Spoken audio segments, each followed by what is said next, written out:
Subscribe करें और साथ ही किसी भी नोटिफिकेशन को पाने के लिए बेल आइकन को दबाना ना भूलें।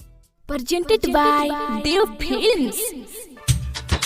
थोड़ी के नीचे कहा गूगल पर सर्च करेला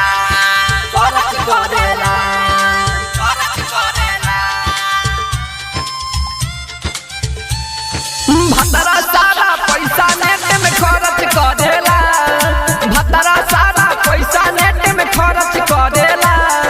ढोड़ी के नीचे कहा गूगल पर सर्च करेला, ढोड़ी के नीचे कहा गूगल पर सर्च करेला। भतरा सारा पैसा नेट में खर्च करेला, भतरा सारा पैसा नेट में खर्च करेला। ढोड़ी के नीचे कहा गूगल पर सर्च करेला, ढोड़ी के नीचे कहा गूगल पर सर्च करेला।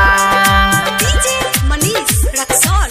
ढोड़ी के नीचे कहा, ढोड़ी के नीचे कहा सर्च करेला, सर्च करेला।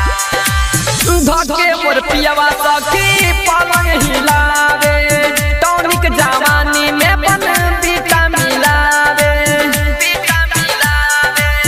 धके मोर पियावा सखी पलंग हिलावे, टॉनिक जवानी में बन बीटा मिलावे। बाटे बकलोल साला मल खाली झारे, खूटा जवानी वाला कबो ना गारे, खूटा जवानी वाला कहबो ना गारे। नया बाकी जंग लगल रिसर्च करेला, नया बाकी जंग लगल रिसर्च करेला। ढोड़ी के नीचे कहा गूगल पर सर्च करेला, ढोड़ी के नीचे कहा गूगल पर सर्च करेला। ढोड़ी के नीचे कहा, ढोड़ी के नीचे कहा सर्च करेला, सर्च करेला।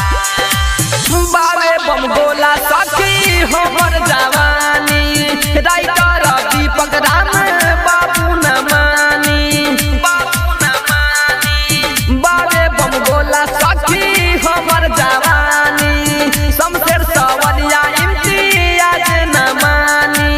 हमर जो गावल धन दोसरे खाई, पियावा बकलोल के कुछ ना बुझाई, पियावा बकलोल के कुछ ना बुझाई।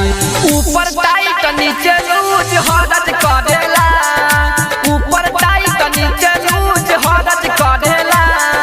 ढोड़ी के नीचे कहा गूगल पर सर्च करेला, ढोड़ी के नीचे कहा गूगल पर सर्च करेला। एश सावन रिकॉर्डिंग स्टूडियो हर सीधी।